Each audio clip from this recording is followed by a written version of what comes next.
If I look back, I notice that I've been taking a lot of photos like this lately with one subject in the center and some backlighting, and they all kind of follow the same idea, but yet I really like taking these, and I don't think I'll stop anytime soon.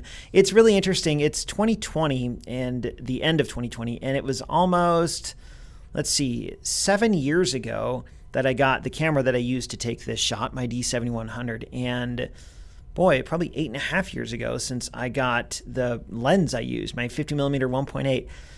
And even though I've used a variety of cameras over the years of this blog, often that combo right there, the D7100 and the 50, but also my D200 back in the day, my D750, my D500, and my Fuji X100F, there really is something cool about this camera and this lens. If you don't have a 50mm lens, there really is something special about it. And I think back to way back in like 2011 or early 2012, and I was just exploring more about photography, and my buddies Kevin and Ryan saying you got to get the 50mm lens, and everything else is history. And they have proven themselves right many, many times.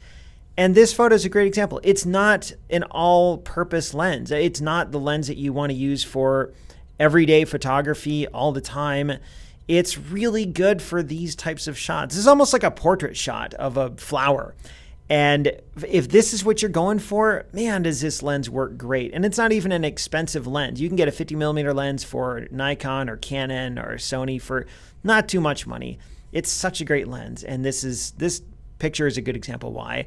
Here is a little different from some others I've taken in the past because there's a lot more going on in the background. On the bottom right, you see the dark greens of this rose bush. On the top, you see these purples. It's actually a brick building in the background. This is looking south over University Avenue, and this is right near Theta Pond on campus.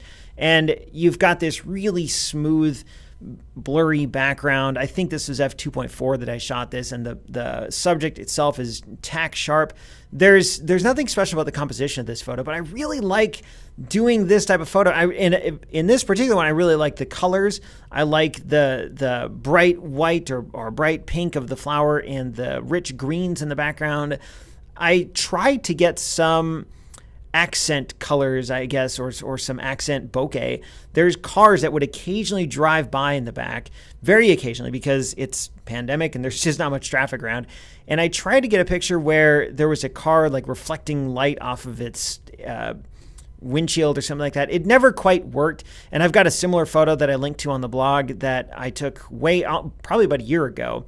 And I mean, if it would have worked, great. If not, that's fine. And in fact, I kind of like it like this because it really does draw your attention to one spot right in the center, and there's nothing else going on to obscure what's going on with the photo. Anyway, I will probably expect to see more of these photos because I really like taking them, and it's been an interesting reminder of why I like this type of photo and that particular camera lens combination so much.